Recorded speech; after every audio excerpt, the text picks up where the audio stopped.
Pour m'accompagner jusqu'à 19h en plateau avec moi, Najwa El Haïté. Bonsoir, soyez la bienvenue. Vous êtes avocate. À vos côtés, Jean-Christophe Couvi. Bonsoir. Bonsoir. Vous êtes secrétaire national d'unité. Thomas Bonnet est également avec nous. Bonsoir, Thomas, du service politique de CNews. Pierre-Yves Bournazel, conseiller Horizon de Paris. Bonsoir. Soyez le bienvenu. À vos côtés se trouve François Pupponi. Bonsoir, cher François. Et puis Fabrice Hakoun, essayiste et entrepreneur. Merci à vous six d'être présents. Qui dirige le pays? Le gouvernement est-il encore aux manettes? Gabriel Attal et ses ministres sont démissionnaires et gèrent donc les affaires courantes. Mais sont-ils là aussi pour s'occuper des problèmes des Français? Non, répond François Ruffin. On l'écoute. Ce qui m'inquiète, moi, il y a ça, mais il y a la situation du pays. Vous savez, moi, samedi, je reçois un appel d'un délégué de Valeo parce qu'il va y avoir 1000 emplois de supprimés. 3 sites qui vont fermer. Et qui s'en charge? Il n'y a pas de ministre de l'Industrie. Il y a une rentrée, 3000 profs qui manquent. Il n'y a pas de ministre de l'Éducation. On est en train de fermer les services d'urgence à Manosque, à Chinon et ainsi de suite. Il y a quand même des ministres encore au gouvernement non, en attendant. Vous savez, là, en ce moment, personne ne répond. Là, c'est clair. Qui prépare la rentrée? Vous n'allez pas me faire croire qu'il y a quelqu'un qui prépare la rentrée scolaire. Personne. Qui prépare, qui affronte là les fermetures des services d'urgence? Personne. Donc en fait, on a un gouvernement fantôme avec quand même une espèce de truc bizarre. On est supposé avoir Gabriel Attal à la fois à Matignon, en même temps à l'Assemblée et surtout à la plage. François Pupponi, est-ce que ce que décrit là François Ruffin est une réalité ou est-ce que c'est exagéré? Non, c'est exagéré. Il suffit d'appeler. Moi, je suis pour d'autres raisons en contact avec des cabinets ministériels. Ils répondent, les ministres sont là. Ils sont ministres en titre démissionnaires, certes, parfois députés. Ils cumulent, ce qui est un petit problème par rapport à la Constitution. Enfin, jusqu'à présent, ça a été autorisé et accepté. Et ils jouent leur rôle de ministre. Bien entendu que certains préparent le budget, que d'autres préparent la rentrée. Ils font leur job de ministre. Mais néanmoins, ils ne peuvent pas déposer de projet de loi, par exemple. Donc on ne peut pas réformer la France. Oui, mais sincèrement, enfin, généralement, l'Assemblée, entre juillet et août, il n'y avait pas de projet de loi qui était déposé. Bon, ce qu'on attend tous, c'est le projet de loi de finances en septembre. C'est là où il faudra effectivement un ministre, entre guillemets, de plein exercice, capable de défendre le projet de loi pendant 3 mois devant le Parlement. Mais j'allais dire, juillet-août, tout le monde sait que la priorité, c'est que les JO se passent bien. Le ministre de l'Intérieur est présent, il assure avec les forces de l'ordre la sécurité. Et donc, pour l'instant, les choses, le gouvernement gouverne. Fabrice Hakoun.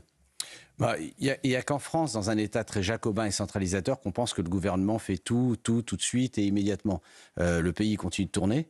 Vous savez qu'aujourd'hui, l'essentiel du pouvoir est économique, il n'est pas politique, qu'on le veuille ou pas. Et puis vous avez surtout, rappelons-le quand même en France, des fonctionnaires qui sont très puissants, très organisés, et ce sont eux qui aujourd'hui font marcher le pays. Donc je ne suis pas plus inquiet que ça. Après, ça pose un problème d'image, ça pose un problème effectivement vis-à-vis des Français, ça pose un problème en termes de légitimité, parce que c'est un gouvernement qui n'a plus la majorité à l'Assemblée, donc ça ne peut pas durer, c'est clair. Mais il est vrai que, je rejoins M. Pupponi là-dessus, durant l'été, il ne va pas se passer grand-chose, et donc il y a que c'est un peu une tempête dans un verre d'eau, même si effectivement c'est ennuyeux pour l'image que ça donne vis-à-vis des Français qui pensaient que dès la fin du mois, le SMIC allait augmenter et passer à 1 600 € sur les promesses de LFI.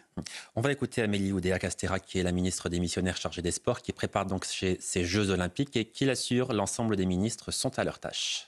Moi, c'est vraiment jour après jour. J'ai ce côté un peu sportif de haut niveau là-dessus. Match après match, on se concentre sur chaque journée. Je pense que les Français sont tout de même rassurés d'avoir à la barre des ministres expérimentés qui ont fait la preuve de leur engagement sur ces sujets, qui connaissent les dossiers. Pour l'instant, c'est ça qui est le plus rassurant pour notre pays, avec Gérald Darmanin, avec Patrice Vergrit, avec Stéphane Séjourné, avec d'autres comme Catherine Vautrin, Frédéric Valletoux, côté santé. Nous tenons nos rôles de manière à ce que la France ait une organisation aussi irréprochable que possible. Thomas Bonnet, Emmanuel Macron doit prendre la parole ce soir à 20h. D'abord, qu'est-ce qu'on attend de cette intervention et est-ce qu'il en dira un peu plus sur le calendrier politique des prochaines semaines? Forcément, la question va lui être posée. D'abord, de définir cette fameuse trêve politique qu'il a appelée de ses voeux hier. Qu'est-ce qu'il entend par trêve politique? Est-ce qu'il a un horizon à nous donner, une date, peut-être un délai avant de nommer un Premier ministre? Et puis forcément, on va lui demander un peu les conclusions que lui a tirées de ces élections législatives. Ce sera la première fois qu'il s'exprimera depuis le 2e tour des élections législatives.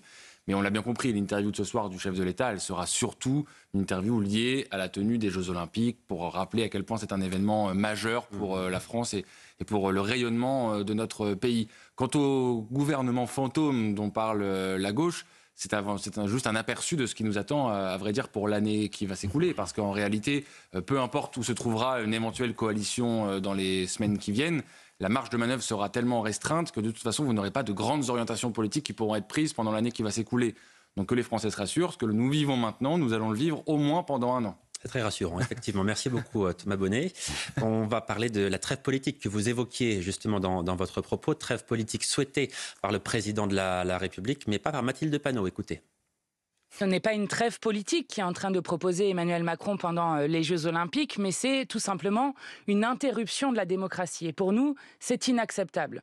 Il faut quand même revenir du début. Emmanuel Macron est celui qui a décidé la dissolution juste avant les Jeux Olympiques parce qu'il avait été défait dans les élections européennes pour demander, je cite ces mots, une clarification politique. Cette clarification politique a eu lieu et malgré les 27 sondages qui donnaient le Rassemblement national en tête, c'est le nouveau Front populaire qui est arrivé en tête.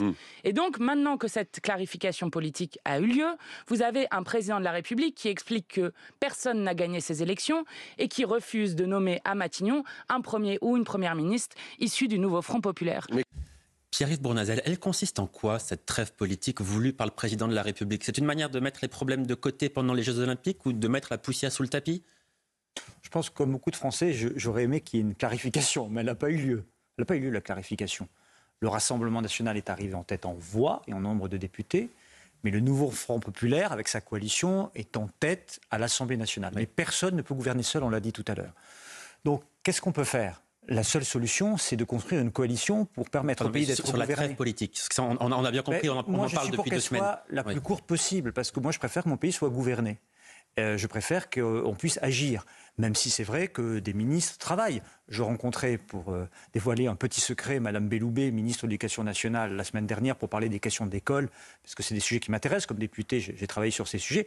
Mme Belloubet prépare la rentrée scolaire. C'est une ministre consciencieuse qui bosse et qui prépare la rentrée scolaire. Mais c'est vrai que pour la clarification pour le pays, j'aimerais qu'on passe à l'étape d'un gouvernement qui s'appuie sur une majorité même relative à l'Assemblée nationale pour que les Français y voient clair et que notre pays puisse avancer. Je le disais tout à l'heure, nous avons quand même la guerre sur le sol européen, nous avons une crise financière peut-être devant nous parce que nous sommes fragiles avec l'endettement. Il faut quand même prendre des mesures aussi pour protéger les Français les plus vulnérables en matière de pouvoir d'achat. Donc il faut qu'il y ait un gouvernement le plus tôt possible. Najwa El Haïté, est-ce que cette trêve politique voulue par le président de la République est une interruption démocratique, comme le dit Mathilde Panot qui préside le groupe LFI à l'Assemblée nationale?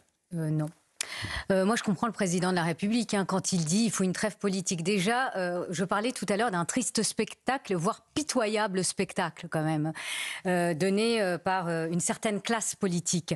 Oui, il le faut absolument parce que vous avez tous les médias internationaux qui s'intéressent d'ailleurs aux JO. Oui, il vaut mieux une trêve politique pour éviter encore des... Je veux dire, une crise politique, j'ai envie de vous dire. Donc, une crise pendant les JO. Mais oui, pour éviter tout à fait. Mais oui, puis on n'a pas besoin de ça. Enfin, j'ai envie de vous dire, mais ça suffit, les Français, ils en ont marre. Maintenant, on préfère positiver. Moi, j'espère de tout cœur que ces JO seront une véritable réussite, parce qu'à un moment, arrêtons d'être que dans des énergies négatives. Positivement, moi j'espère que vendredi ce sera une belle ouverture magnifique qui fera qu'on sera fiers d'être français, puis on a besoin de ça. Les Français ont besoin de ça, de positiver, donc j'allais dire de se projeter. Donc se projeter politiquement, c'est un peu compliqué.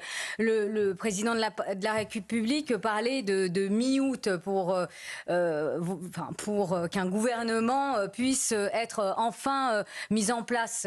On verra. Mais quand Mathilde Panot se permet de dire « nous avons gagné », non mais je rejoins parfaitement ce que vous dites, Pierre-Yves Bournazel. Personne n'a gagné. Personne n'a gagné. Il n'y a que des majorités relatives. Ils sont obligés de trouver des coalitions pour pouvoir décider et puis avancer parlementairement parlant. Et puis on voit, il se noie. Enfin, c'est un fiasco, cette proposition concernant un gouvernement... Donc, pas de leçon à recevoir de Mathilde Panot. 18h11, vous êtes sur CNews et sur Europe 1. La suite de nos débats dans un instant. On évoquera l'ensemble des questions de sécurité, évidemment, avec cette cérémonie d'ouverture. Protection également particulière pour la délégation israélienne qui est arrivée hier soir en France. À tout de suite.